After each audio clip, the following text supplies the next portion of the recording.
As we touch this subject, I would like to remind us that we must avoid emotionalism and moralism and judgmentalism. That when we talk about people of a different sexuality, that we do not express contempt.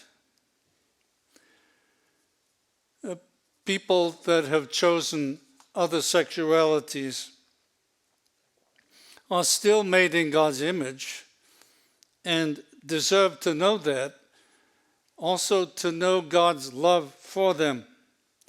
Some of them have known much suffering from churches, sometimes from their homes, and so I would like to approach this subject with a certain kind of care that we don't mock people like that, as some churches have done in the past. In other words, we must love our homosexual friends. But one of the ways I think that we can love such people is to try and place their sexuality in a worldview to help them understand what is happening. And I don't know a better biblical text to establish a worldview than Romans 1:25. As a matter of fact, without thinking too much about it, we built our ministry on the basis of this text of Romans. Paul says here, they exchanged the truth of God for the lie and worship and serve the creature rather than the Creator, who is blessed forever. I think in those 24 words, the Apostle Paul gives us the finest description of worldview that you can ever find in the entire Bible. If you could do the same thing in 24 words, you'd be a genius. The Apostle Paul is a genius. And in reading this text, it hit me that what pops out is that Paul is saying there are two ways to be a human being, and only two. That's why I call it a worldview text, because there are no other options. You either worship creation, created things, or you worship the one who made them, the Creator. And so this is a worldview that really capably places everything within it. There is either, well, there are two objects to worship. There's the creation, and of course, if you worship the creation, that is a classic form of paganism. The other object is the Creator, and that's a classic form of what we call theism. Now, as I developed this kind of thinking, almost by mistake, I called the worship of creation oneism, because everything is treated as one. Everything shares the same substance, and in a certain sense, all distinctions are eliminated. And so really, this becomes, if you like, a non-binary worldview. Because the other object of worship, being the Creator, which I call twoism, can be called binary. Are you following me here? Why call it binary? Because there are two fundamental distinctions in the whole of reality: the Creator and creation. You cannot go beyond that in terms of understanding how everything fits together. I called it twoism, but it seems to me it's becoming more and more useful to call it the binary, God and everything else. And when you hear binary, remember that you must distinguish between God the Creator and everything else.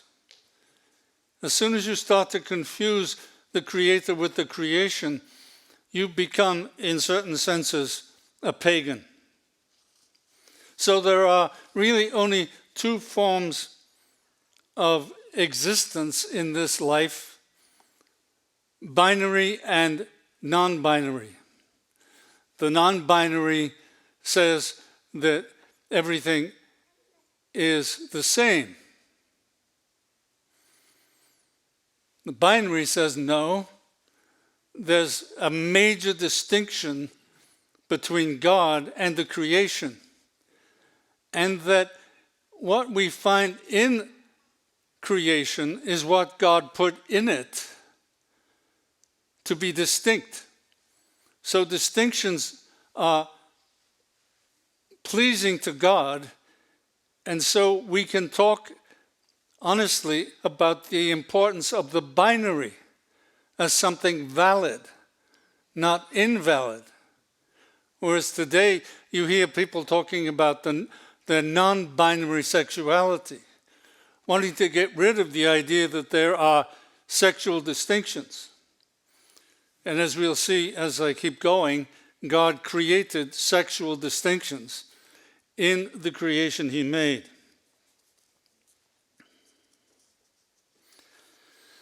I have 2 points, but they're enormously long.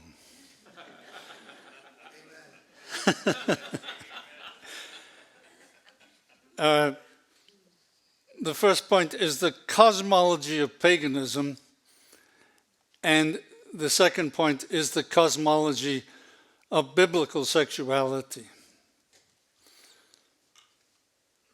The cosmology of paganism can be understood in our time. I hope you can follow what I'm saying as my grandfatherly testimony. You've gotten used to listening to old men with a slight case of dementia, as they tell us. Well, anything I do of that nature, please set it aside.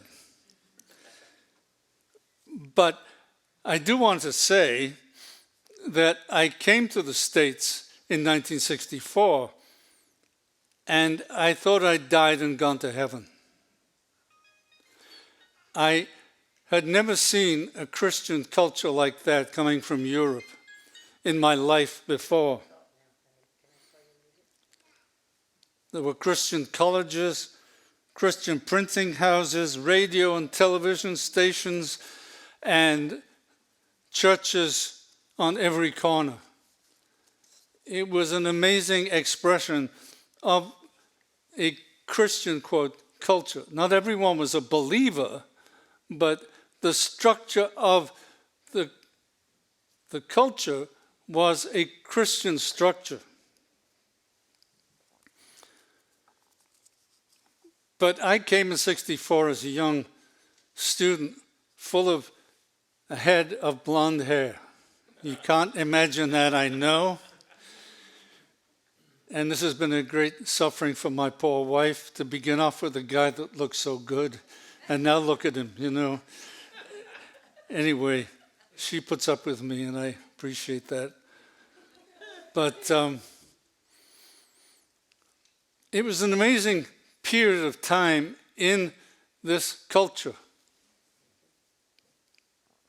Because what I didn't realize, I saw all the Christian stuff, but what I didn't realize was in the 60s, what was happening was a major revolution.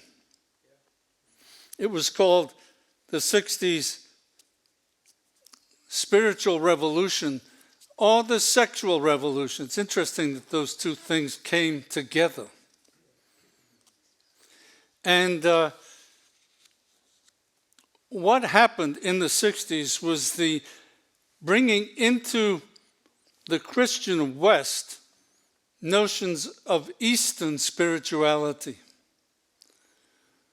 The gurus came west and the hippies went east.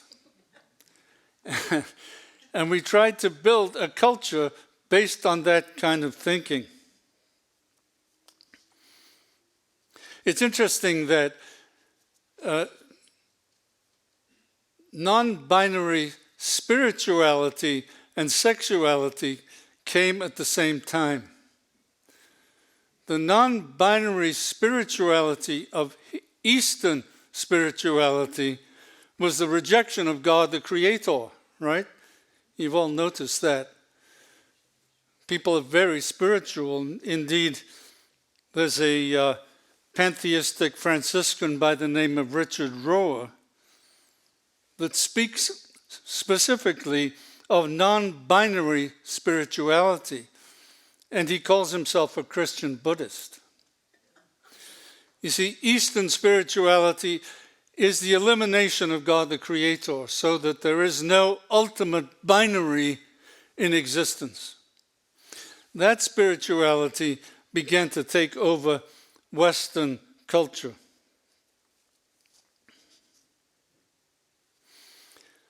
Two sociological books that I read proved this to me. One by, they're both written by sociologists. One written by Colin Campbell was entitled The Easternization of the West.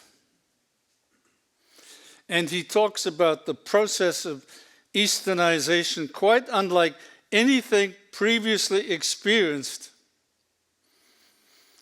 And it affected all areas of life, including religion, medicine, art, politics, thought, and even science.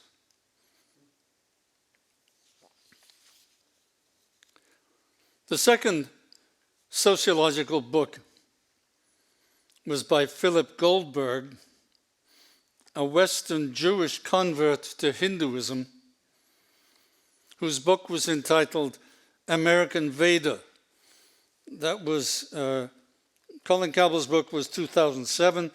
This book was published in 2010. In this book, he says large numbers of Americans have arrived at the worldview of Hinduism. America is engaged in a reconfiguring of the sacred based on Hinduism. I remember reading a radical revolutionary woman, a radical feminist, who was a Harvard student, who looked at what was happening and seeing this reconfiguration, described it. It struck me. Here's a non-Christian looking at what's happening in the culture, describing what was happening as a cataclysmic transformation. She graduated from Harvard with a PhD in history. At the end of her life, she became a Christian. That was a wonderful thing to learn. But I thought it was interesting that this woman, who was a real revolutionary, described what she saw as a cataclysmic transformation. In other words, I'm trying to tell you that what I'm describing was not something offhand or unimportant, that something was taking place in Western culture during the 60s and on.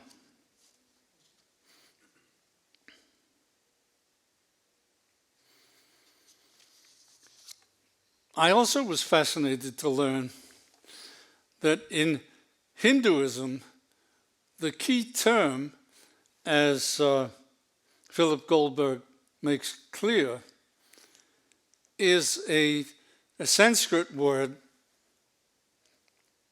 Advaita. Advaita.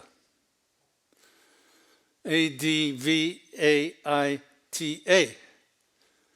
And you know what it means? Not to. Non-binary. This is doubtless the origin of where we now find the non-binary term cropping up everywhere, inasmuch as we have seen a change in spirituality, and as you know, Hinduism rejects God the Creator.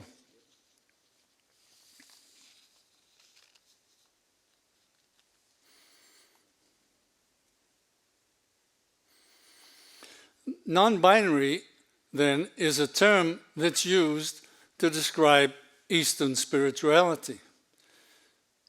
But it's interesting that it also expresses progressive sexual ideas. A professor at the University of Colorado, Mary Cleggs, says, she notes how binary oppositions, like male and female, right and wrong, true and false, once structured the way we think and act in our world. But now, the destruction of the gender binary has become the defining program of sexual liberation. The deconstruction of the gender binary has become the defining program of sexual liberation.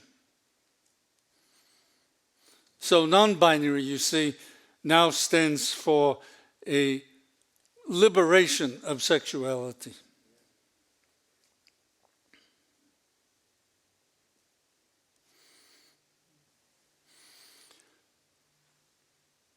I looked at what was happening in the culture,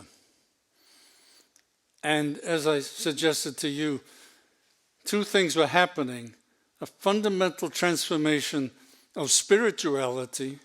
We had not known Eastern spirituality like this ever before in the West. But also now a transformation of sexuality. And it makes you think, you see, that there is a connection between them, and that sexuality has a deeply spiritual notion to it, even if some people don't realize that that's the case. I read the book of a gay theologian, professor at Emory University, called J. Michael Clark. And his testimony is a solemn warning. He states, listen, being a gay man or lesbian entails far more than sexual behavior alone. It entails a whole mode of being in the world. Should I read that again? Just to you get your mind around it. Here's an intellectual man who was raised in a Christian home, who became a gay, and then I should tell you, he looked into the Holy Scriptures to try to explain to himself what his sexuality was all about.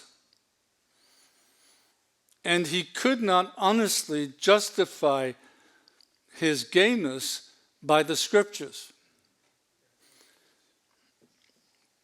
But here's what he said: being a gay man or a lesbian entails far more than sexual behavior alone. It entails a whole mode of being.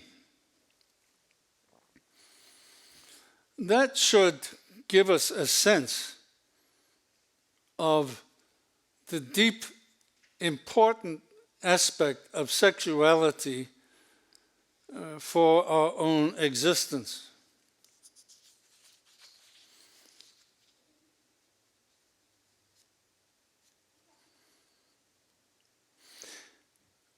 This guy, Emory, J. Michael Clark. Where did I get Emory from? Oh, he was teacher at Emory. J. Michael Clark decided he could not justify his sexuality and his thinking about it from the Bible. And he honestly says that. So he doesn't see the opposition to his sexuality as Christians being mean. He understands that his sexuality doesn't fit with the Bible. And actually, he turns to American Hindu shamanism and the image of the Bardache, which was a shaman in North American Indian spirituality, as a norm for him, which he then followed.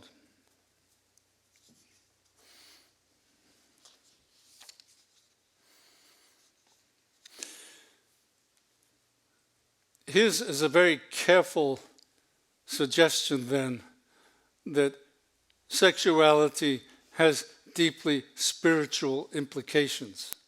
As I said, not everybody understands that or feels it perhaps. I know that my sexuality has tremendous spiritual meaning. I've been married for 55 years. Am I? Is it? 51. 51, gosh. Why did I bring you? 51. It feels like 55. But I wanted to mention that because I have only benefited spiritually from being 51 years with this dear lady of mine.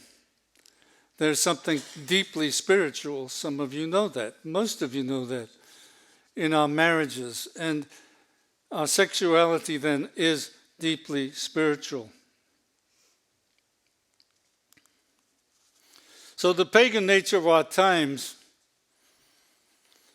naturally evokes a different kind of sexuality if we are opting for a different kind of spirituality these days. I discovered how spiritual our world was becoming when I read that the spiritual advisor, actually a medium to First Lady Hillary Clinton in the White House, was a woman by the name of Jean Houston. Some of you may have seen that name. She's a brilliant woman, of course. And she wrote a book.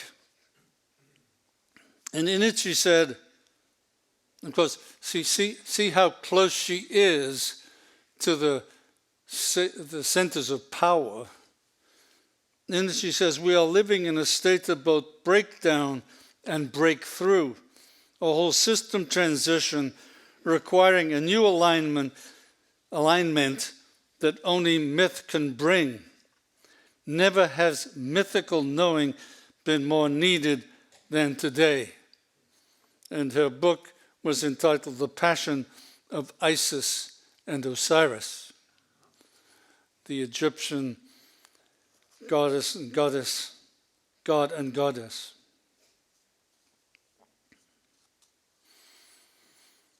That was one interesting phenomenon that I stumbled across. Another was the oddest of events, the ordination of the first homosexual bishop in the Episcopal Church in 2003 by the name of what? Anybody know? Gene Robinson.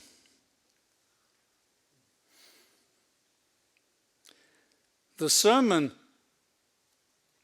of the service where he was ordained as a bishop, a gay bishop, was given by the presiding bishop of the church, Frank Griswold.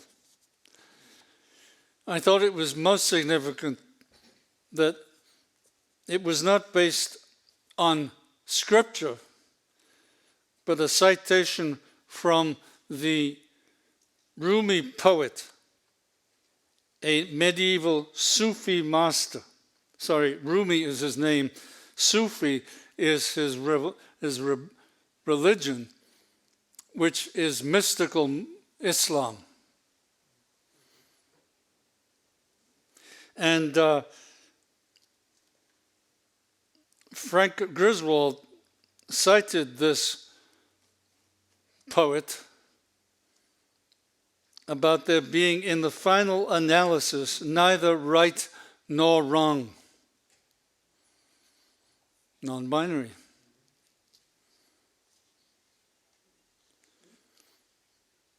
So the event was sanctioned by onist spirituality. The pagan bishop, I should call him, cited a mystic Sufi Muslim who was, to boot, a pedophile who wrote poems in praise of young boys. So that's the first ordination of a homosexual bishop in the Episcopal Church.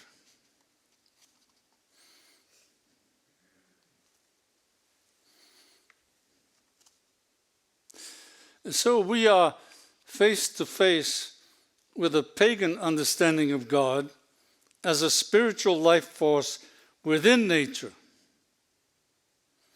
that produces a deconstruction of normative creational sexuality.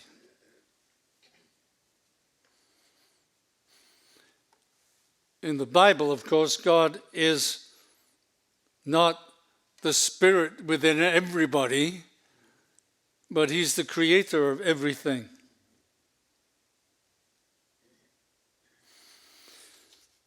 But that's where we need to identify the relationship between sexuality and spirituality.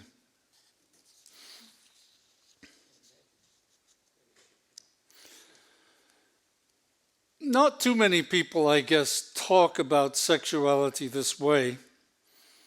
I'm a bit of an oddball, I suppose. But J. Michael Clark indicates the correctness of that it is a decision of immense worldview importance. This is what he says, a little more of it. Something in our gay lesbian being as an all-encompassing existential standpoint appears to heighten our spiritual capacities. So don't be surprised if you see that in some of your friends, a heightened spiritual capacity. These religious impulses are being killed by traditional Judeo-Christianity. It was interesting, a few weeks ago I gave this lecture in a Christian college, Providence Christian College in Pasadena. And afterwards Mary told me that a student came up to her and said, you know, that lecture made sense because some of my friends become gay, they're also entering into witchcraft. Not everybody does, by the way, but don't be surprised if that's the case. Especially since, as I mentioned, Clark turned to the American Indian Berdacci as an androgynous shaman of animistic paganism.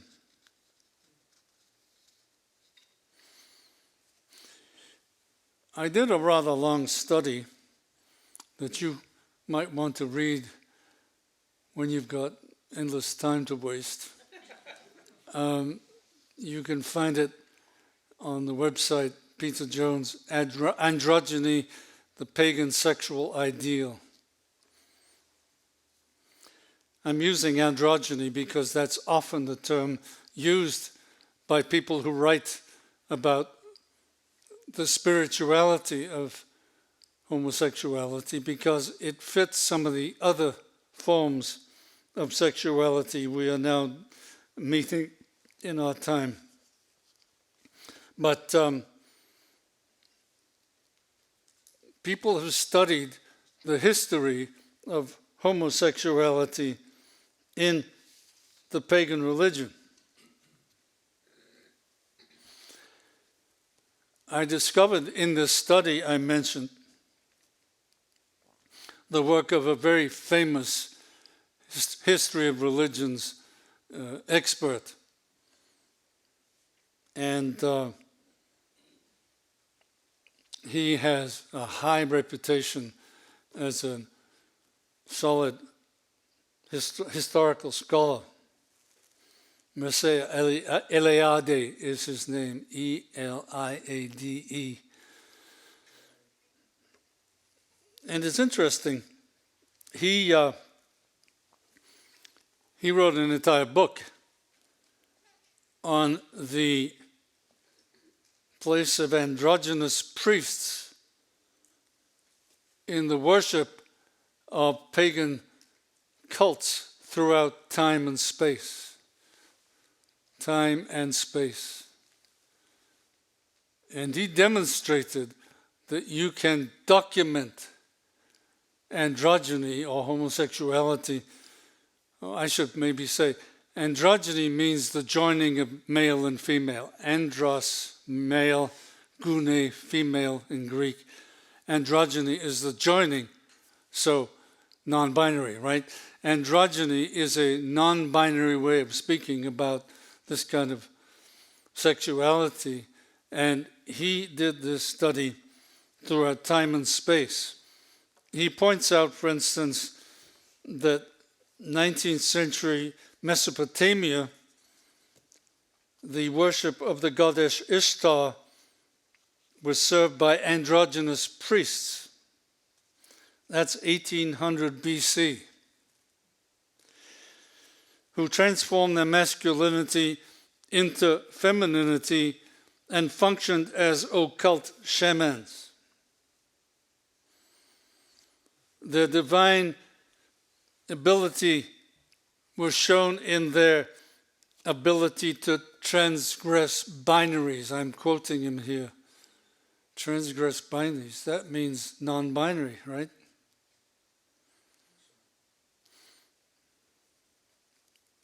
He calls this ritualized androgenation. Sorry about that. Ritualized androgenation. He's really trying to show the spiritual nature of these androgynous shamans throughout the whole of history in pagan religions. Androgyny then includes homosexuality, bisexuality, transgenderism, drag, and agenderism. All those kinds of sexuality we see today can be included in this notion of androgyny.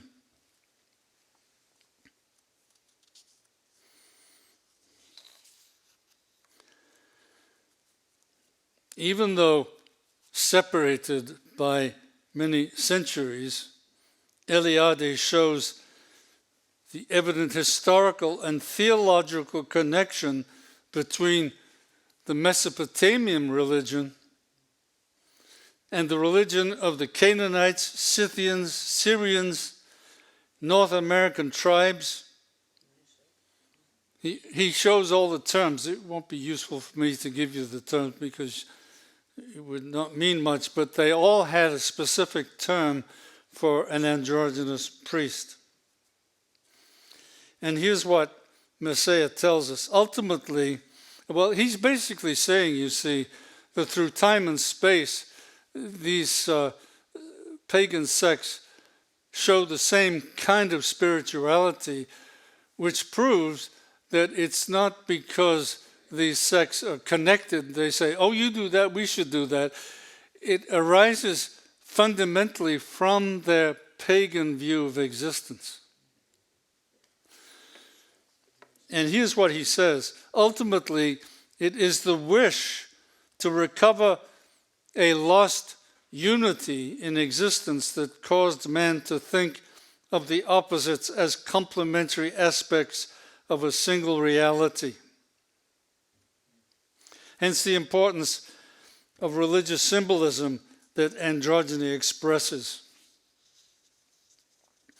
Eliade says, it is a symbolic restoration of the undifferentiated unity that precedes the creation. In other words, there is only unity between us and God, if you want to talk about God. There's only unity at the beginning. There is no distinction between God and the creation. So he says it's a symbolic restoration of the undifferentiated unity that precedes the creation, in direct opposition to the Old Testament account of creation. In mystical love and at death, one completely integrates the spirit world. All contraries are collapsed. The distinctions between the sexes are erased. The two merge into an androgynous whole. One more statement of his. An archaic and universal formula for the expression of wholeness, the coexistence of the contraries, or coincidentia oppositorum. You can go away without extra charge with a Latin term for non-binary. Coincidentia oppositorum, the joining of the opposites. This is classic in pagan religions. As I studied pagan religions, I kept seeing this phrase appearing when we weren't talking about the non-binary. They combine the two cosmological planes, earth and sky, and also from the fact that they combine in their own person the feminine element of the earth and the masculine element of the sky. It's a non-binary view of spirituality. And that's what he claimed he discovered in all these texts. Androgyny in its various forms eradicates distinction.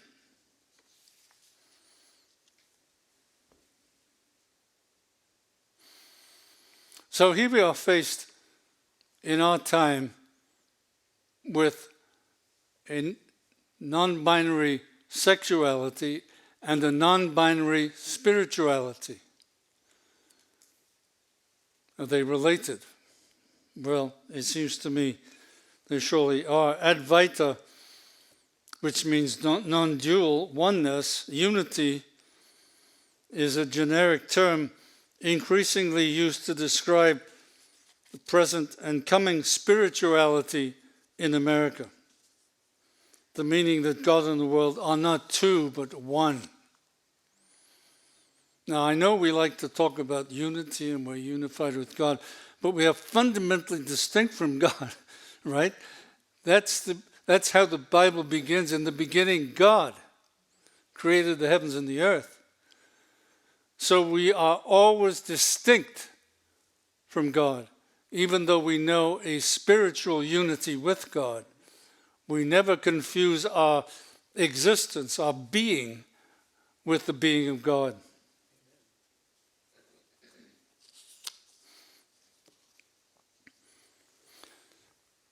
So it's very interesting to see homosexuality or androgyny as a sacrament of oneism, that notion that we are all the same, we're all joined together. Some of you have followed the whole movement of CRT, and it's interesting that Herbert Marcuse, a Marxist of the Frankfurt School, went around in the 60s pushing his book, Eros and Civilization. And he says the fight for Eros is a political fight. The fight for changing the erotic notions in Christian Western culture has to take place on a political level.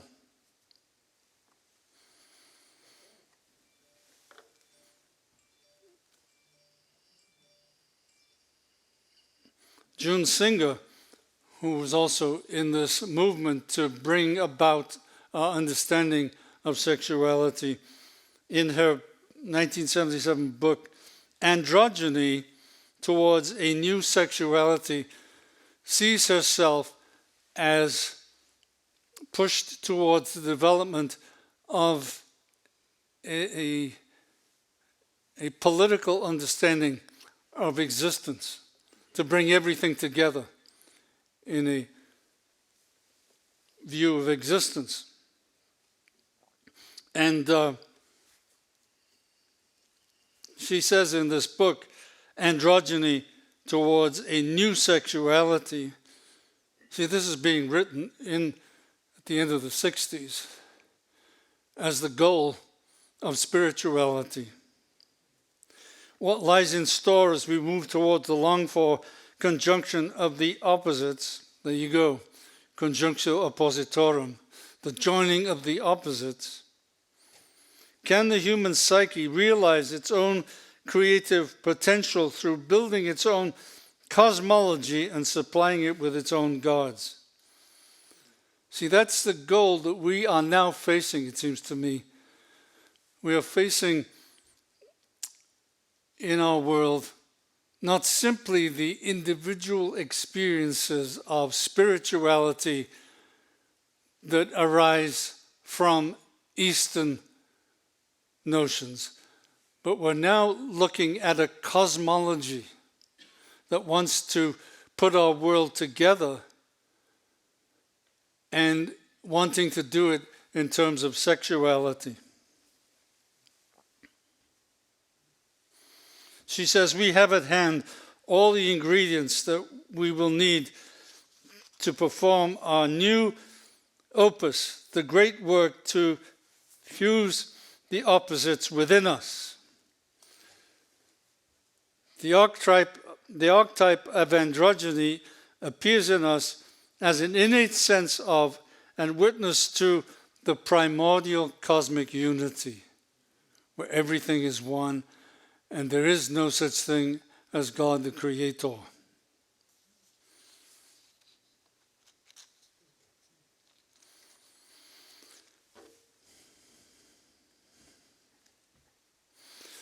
So this is the final expression of what we were seeing coming in the early 60s, the spirituality of oneism, now with a politics of oneism as well. The androgyne participate consciously in the evolutionary process, redesigning the individual, society, and the planet. She is really seeking, you see, this overwhelming notion of a unity of all things. And it's coming through, she says, through our reinterpretation of sexuality.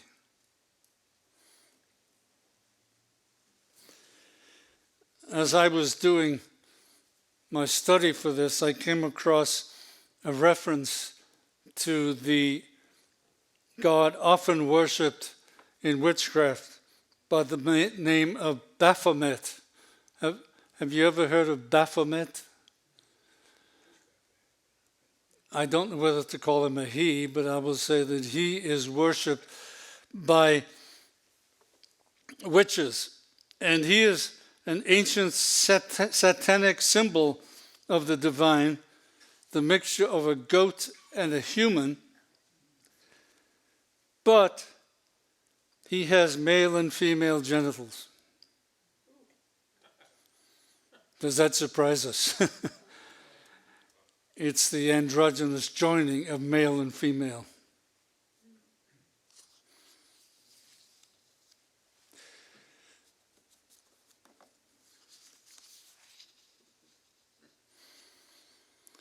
Well, let's see. It's 7:24. That was my first point. Did you like the way that went over so fast? You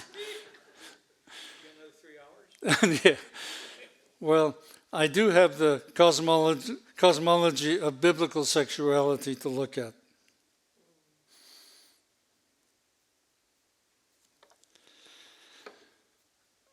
It's important that we do raise something of this part of my lecture, because in today's world, we often hear the call to love, and that we need to love one another, and we ought to be able to love the ones we love, and indeed to marry the ones we love. But what does love mean? How do we put the biblical notion of love in our thinking as Christians? When Jesus was asked by the leaders of his day, what was the first commandment? You remember what he said. Hear, O Israel, the Lord our God, the Lord is one, and you shall love the Lord your God with all your heart and with all your soul and with all your mind and with all your strength. The second is this: you shall love your neighbor as yourself. There is no other commandment greater than these. That's interesting, I find. We have a commandment about the love of God, and then we have a commandment about the love of the neighbor. Jesus is actually citing the fundamental statement from Judaism known as the Shema Israel. Shema means hear, hear Israel. And he makes it the very center of his own thinking. So the essence of biblical faith must guide us as we seek to think through how we love people and how we love the people that are showing this androgynous sexuality and wanting to make it normative in our world.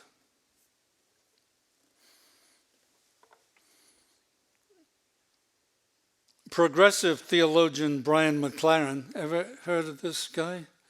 Some of you have. Took the opposite view of Jesus. He believed that we must put the love of the neighbor first. Only through loving neighbors do we prepare our hearts to love God. Unfortunately, his notion of God ended up completely screwed. He ended up with a non-monotheistic God, just like the God of the Hindus. That's an evangelical pastor that went crazy. Now we have Governor Newsom using the same text to justify abortion. And he writes, I don't know whether you saw it down here, love your neighbor as yourself. There is no greater commandment than these. And that is cited to propose abortion. But he's actually committed himself. Because when he says than these, he doesn't know that there are two commandments, not one. It's not just the love of the neighbor, it's the love of God.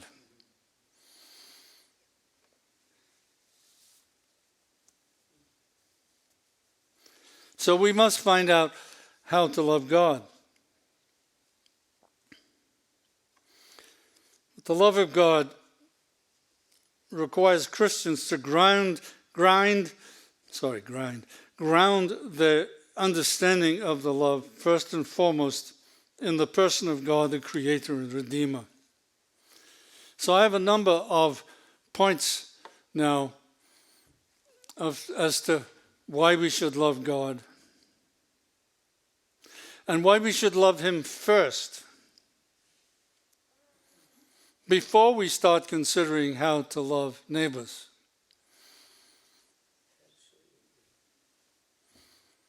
We love God first because He is first. The Lord is abounding in steadfast love, says Moses of Numbers 14:18, because God is the creator. God says, I, the Lord your God, am a jealous God, visiting the iniquity of the fathers on the children to the third and fourth generation, but showing steadfast love to thousands of those who love me and keep my commandments. We must love God because God is first and precedes us, both in His being and in His being a loving creator. John Calvin, do you realize Calvin was 26 when he wrote the Institutes? I always have to remind myself of that. That we have a genius, another genius besides the Apostle Paul, thinking about the Christian faith. Where he says this about the knowledge of God, the Creator. True and sound wisdom consists of the knowledge of God. It is certain that man never achieves a clear knowledge of himself unless he has first looked upon God's face. The order of right teaching requires that we discover the form of God first, then proceed afterwards to treat the latter, the human situation.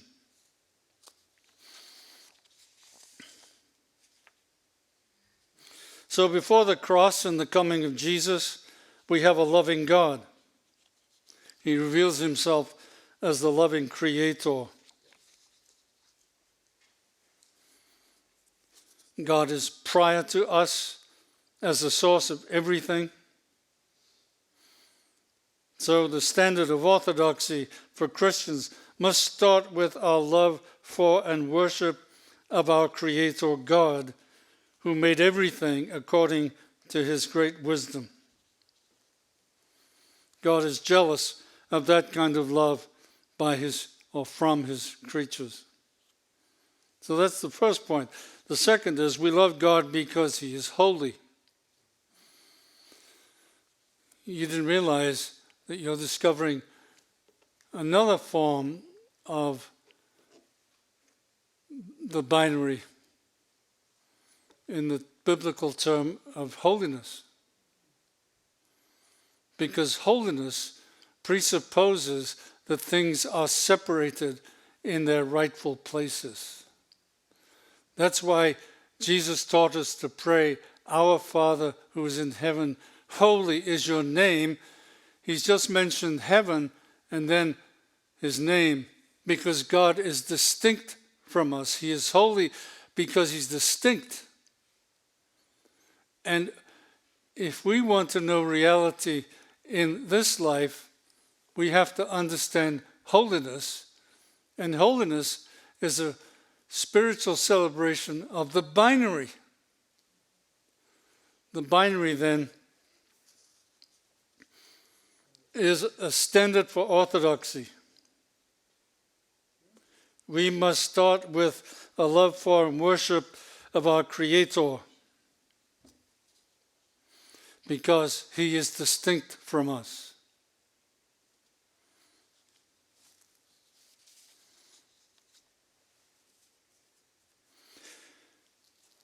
He's distinct from us in one or other obvious way.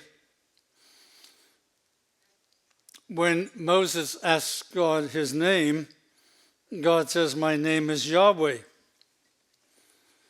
The name means I am who I am. Actually, God is saying, I am self-existent, depending on no one, and thus self-defining. We think we can define ourselves, but God defines us, but He Himself, who is distinct from us in His holiness, defines Himself. So we love God because He's holy. We love God because He's Trinity. Oh, this is a confusing thing. The Trinity is a very complicated notion, but it is so good that we have the Trinity in our faith. We begin with a God who is trine. And the reason why this is such a good thing is because the love of God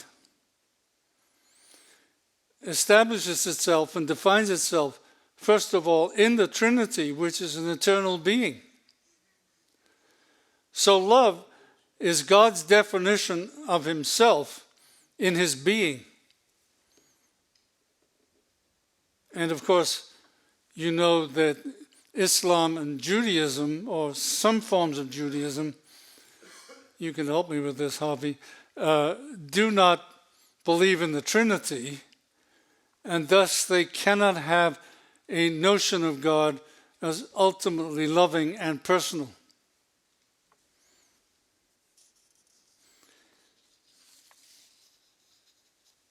And it's interesting that love is never described when speaking of the Trinity as androgynous, but it's always described as the love of distinct persons. Fourth, we love God by respecting the holy character of the creation he made. God is holy, but it's interesting that God creates holy things. That is to say, things that know the value of separation. And indeed, our lives make no sense if we cannot talk about separation, distinction.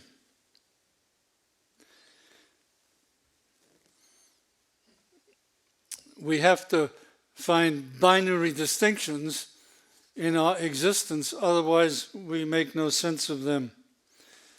God created, he made things distinct. He gave them specific names. He separated things out, separated the earth from the heavens, from the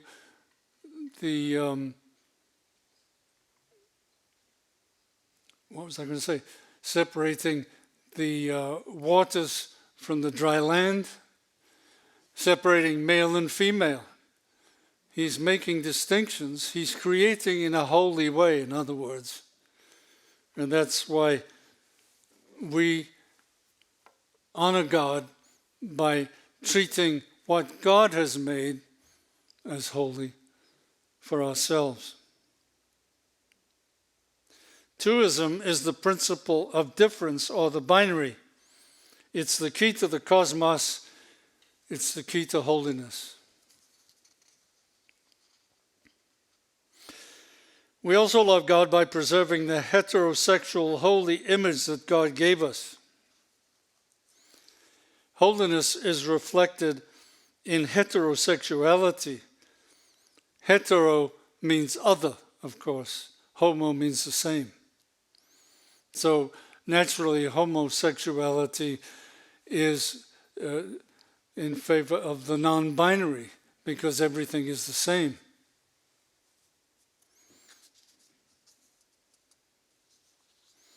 And so we are created in God's image as a holy image, but separate. And this is how we know this is how we bring our glory to God. The image of God as Trinity is granted to us who are both one and many. God is one and many, and in our male and female relationship, we are one and many.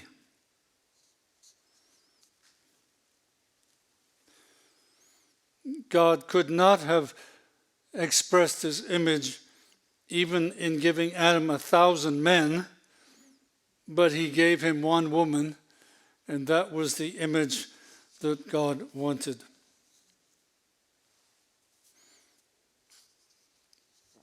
So God gives this image of himself as both distinct and unified in his own being as Trinity, and he calls for us to live that out in our own sexuality. And so, just as we must keep separate the persons of God, we must keep separate the function of male and female.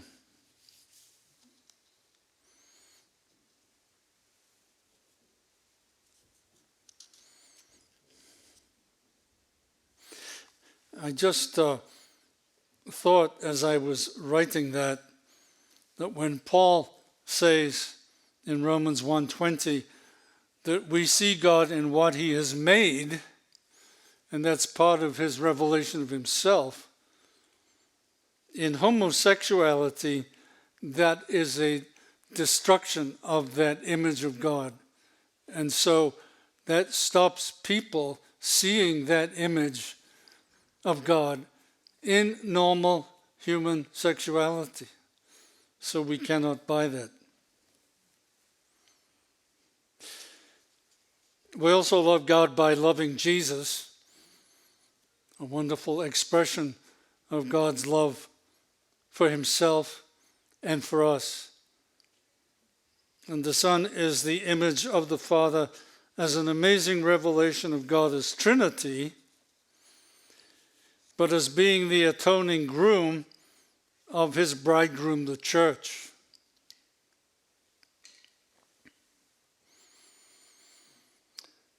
We also love God by honoring heterosexual marriage. I guess I've pretty much said this, but we do see the image of God in our own heterosexuality as God the Creator and as the Redeemer. Because, as Paul says in Ephesians 5:31 and 32, he cites Genesis 2:24, where God creates male and female and marriage.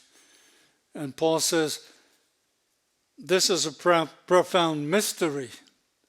What is the profound mystery?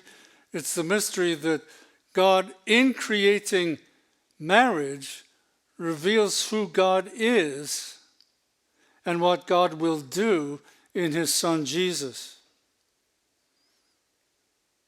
Because Jesus loves the church, you see, the love of the other.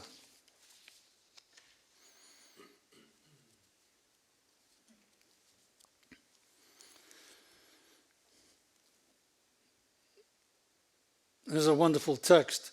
Just as a husband loves his wife, and as a bridegroom loves his bride, so shall your God rejoice in you. You see, heterosexuality is a perfect expression of the being of God.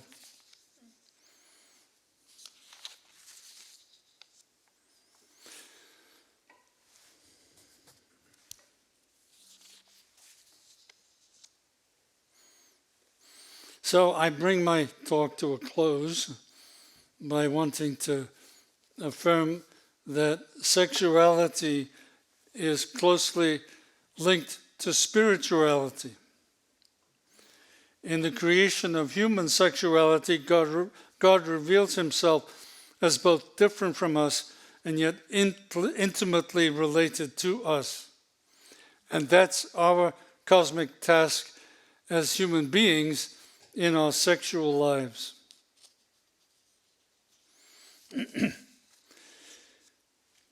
I would say that the God who sacrifices himself for the other is the ultimate expression of the binary, of the gospel. May the Lord grant you courage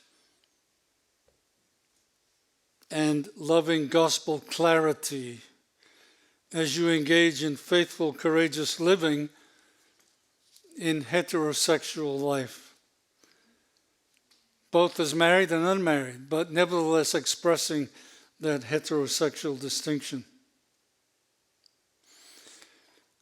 I pray for you young people if there are any here, that you will know that truth as you face more and more difficult days ahead. My wife and I are going to pass on, and a number of you will not be there. But the Lord wants you to be strengthened in your commitment to live a life of the binary love of God. I'd like to finish with what Martin Luther taught us to sing. Did we in our own strength confide, our striving would be losing. We're not the right man on our side, the man of God's own choosing. You ask who that may be. Christ Jesus, it is he, the Lord Sabaoth, his name, from age to age the same, and he must win the battle. That's what we have to do. But here's where he says, let goods and kindred go, this mortal life also, the body they may kill. God's truth abideth still, his kingdom is forever. Amen.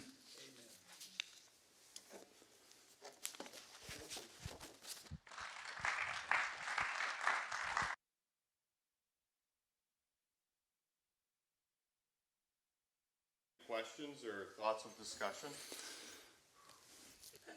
There's a lot there. Bob does. Well, it's so complicated that Here. it's so complicated that I don't think that most of the people involved in the whole spiritual sexuality movement even understand what they're doing. That's right. And I don't know how to reach them or debate with them, or what would you have. I mean, we can of course pray for them, but if it's out in the open, we have to be able to discuss it with them, and it's almost like you don't even know where to start. I think where you might want to start is where you might get involved in talking about their androgynous sexuality and trying to give them a worldview that makes sense without, as I say, being sort of mean and highly, what would you say? Condescending. Yeah. Just a way of bringing help to help people understand what true human existence is and what it should be. No, Mike. No, Bob. I gave it to you once, the second time. No, it's really interesting because, as you guys know, I was running for school board, and our neighbors across the street so there's two women who we think are lesbians of their daughter, and then this other guy that lives there. And they texted Mary and asked us what we thought, or where's our position on the whole LGBTQ movement. And Mary, of course, with her very eloquent writing capability, sent a text back to them. And I'll paraphrase, but if you want to take this mic, you can. But it was that we believe in the respect and dignity of all children, regardless of their sexual orientation. But we do not encourage any medical changes to the children. And they sent back to us like a woman with a heart, like this, and said, we voted for you before we knew that. But the point is that, as I talk to people about it, I say there's the LGBT mafia, and then there's the individual. And when you're dealing with the individual, that's where the respect needs to come in. Yeah, well, I would simply say, and I've said this to Mary, that talking about the androgynous form of sexuality can bring a discussion of those two lesbians to think about their own sexuality. It's one thing to take care of children and transgenderism, but homosexuality is another problem that you could eventually raise with them, that's all. Eventually is, yeah.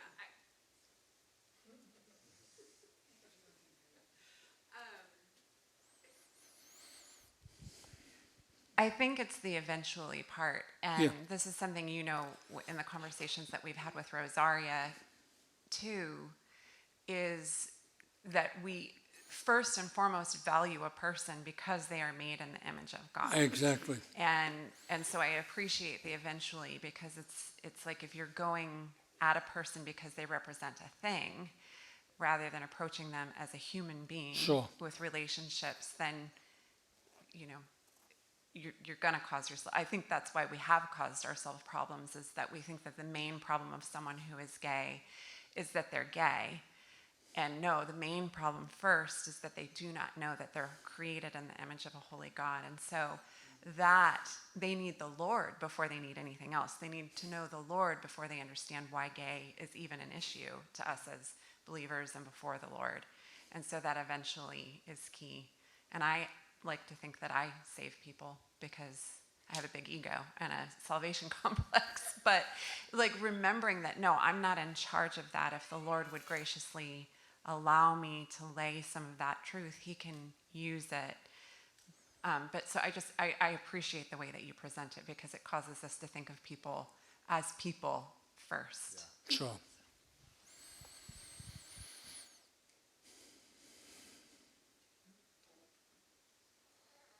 Anybody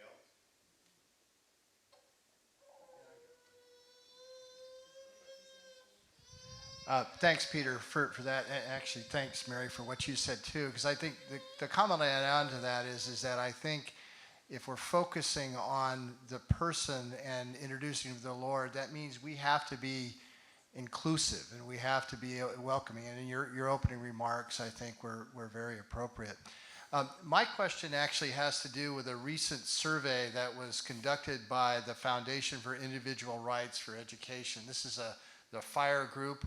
It's a group that actually fought for stopping speech codes on college campuses in the last decade, and so forth. Very, very powerful group. And they recently conducted a study across universities, 57,000 students in undergraduate universities. And they asked the question about whether or not they identified as, binary versus non-binary, actual terms that you used.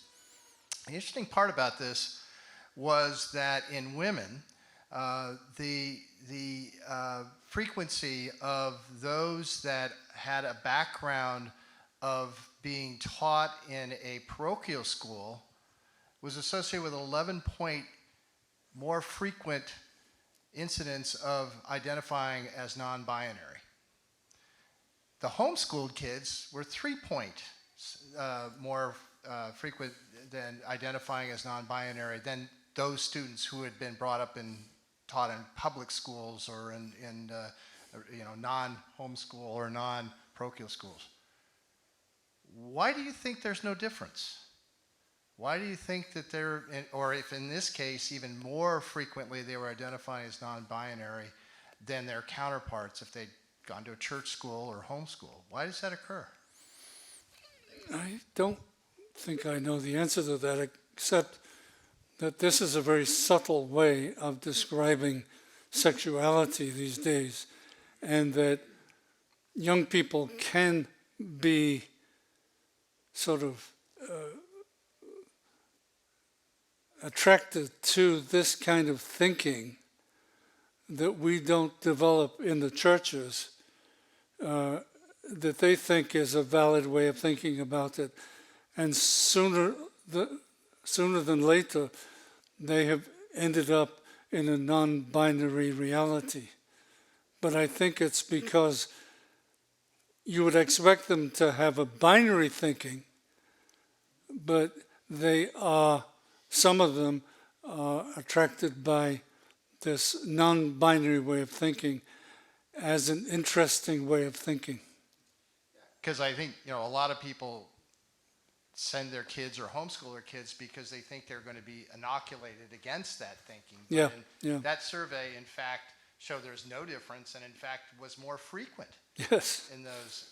And so I think it's an important question we have to ask, and I think maybe you were getting at that is, are we doing a good job of explaining that? I don't think we are, actually. To our to our kids.